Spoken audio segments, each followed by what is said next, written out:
Assalamualaikum warahmatullahi wabarakatuh. Selamat siang dan selamat datang di podcast Forecast. Hari ini kita akan membahas tentang dampak adanya informatika pada bidang ekonomi, khususnya pada aplikasi Shopee. Betul sekali, karena Shopee saat ini telah menjadi pusat e-commerce yang sangat terkenal dan populer di Indonesia. Jadi hari ini kita akan membahas tentang teknologi yang telah mengubah cara belanja kita dan cara berjualan kita. Nah, di episode kali ini kita terdapat narasumber yang akan kita tanya-tanya mengenai dampak adanya informatika pada bidang ekonomi, khususnya pada aplikasi Shopee.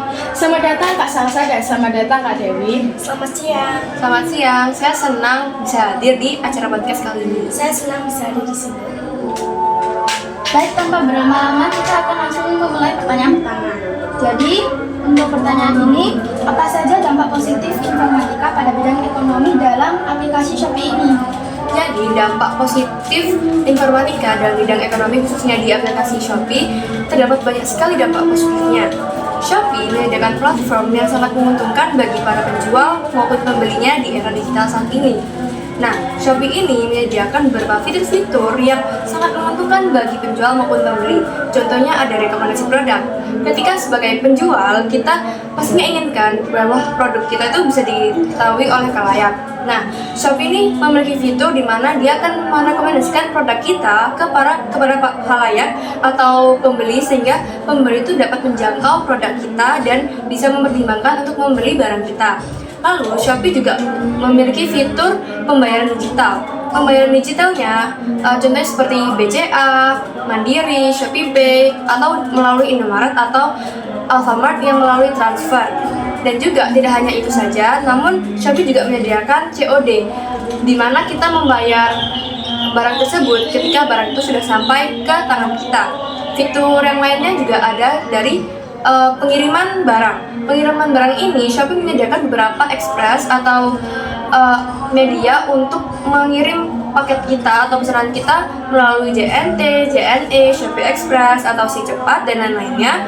Yang mana kita tuh bisa melacak barang kita itu sampai di mana, terus posisinya di mana, dan keadaan barang kita tuh gimana. Karena Shopee sendiri pun akan memberikan informasi mengenai proses pengiriman barang kita. Misalnya barang kita sudah sampai di penyaluran sini atau di daerah sini, sehingga kita bisa melacak sampai barang itu sampai di tangan kita.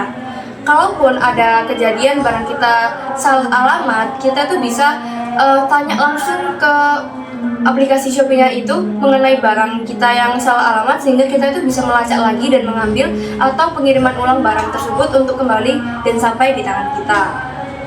Wah, benar sekali. Lalu menurut Kak Dewi nih, bagaimana dengan dampak bagi para pelaku UMKM? Informatika telah membuka peluang besar bagi UMKM untuk memperluas jangkauan pasar mereka dengan aplikasi Shopee. Mereka dapat menjual produk ke seluruh Indonesia maupun ke luar negeri tanpa harus memiliki toko fisik. Ini tentu saja meningkatkan kualitas pendapat bagi mereka. Menarik sekali. Berarti pasti untuk aplikasi ini ada tantangannya yang kita hadapi. Kira-kira untuk Kak Salsa, apa saja tantangan itu? Tantangannya bagi penjual tentunya sangat banyak ya. Sebelumnya Shopee itu kan untuk semua negara, jadi kita bisa membeli dari Indonesia, membeli barang dari negara lain. Namun beberapa tahun akhir ini Shopee itu memiliki kebijakan di mana server Shopee Indonesia itu hanya bisa diakses oleh orang Indonesia sendiri. Seperti penjual itu hanya bisa dari UMKM. Nah, jadi menurut saya persaingannya juga pasti ya ketat, namun tidak seketat ketika kita bersaing dengan para pedagang dari negara luar. Jadi dengan adanya kebijakan Shopee ini, UMKM Indonesia ini harusnya bisa bersaing dengan sehat dan juga bersaingnya itu dengan menambah inovasi produk kita atau toko kita, sehingga kita bisa bersaing dengan sehat atau bersaing dengan ketat antara penjual. Dan juga tantangan lainnya yaitu keamanan data.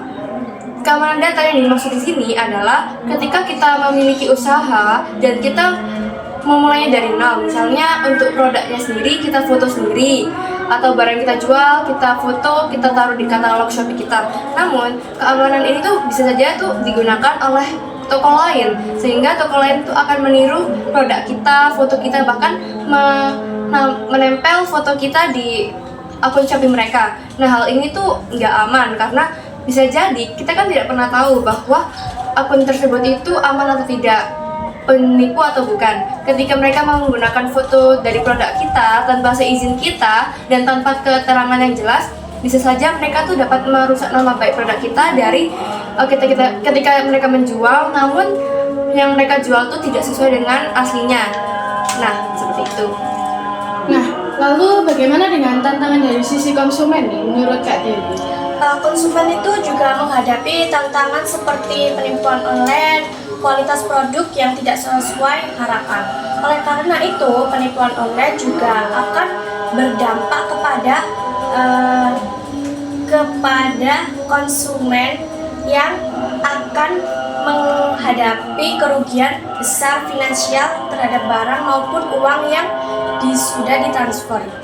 Dan uang itu tidak akan kembali ke tangan korban lagi. Korban juga akan mengalami hilangnya percayaan kepada e-commerce tersebut. Karena kita sudah membahas dampak positif, sekarang bagaimana prediksi Kak Salsa tentang masa depan e-commerce di Indonesia, khususnya untuk aplikasi Shopee ini?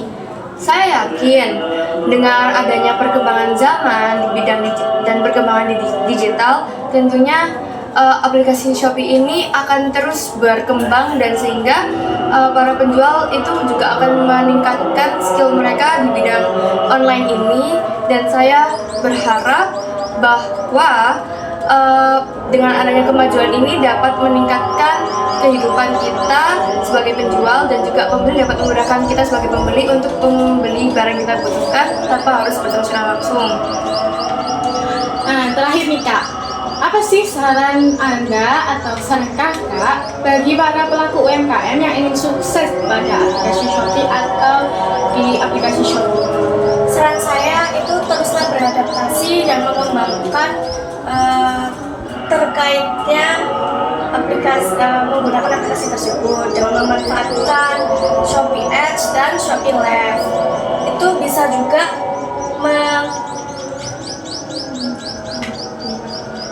juga meningkatkan finansial bagi produk yang akan dijual. Nah, terima kasih banyak kepada Kak Salsa dan Kak Dewi atas wawasan yang sangat berharga ini mengenai dampak informatika pada bidang ekonomi khususnya pada aplikasi Shopee. Terima kasih juga kepada para pendengar yang telah setia mengikuti podcast kami. Sampai jumpa di episode berikutnya. Terima kasih. Terima kasih. Aku ada yang salah tapi gak apa.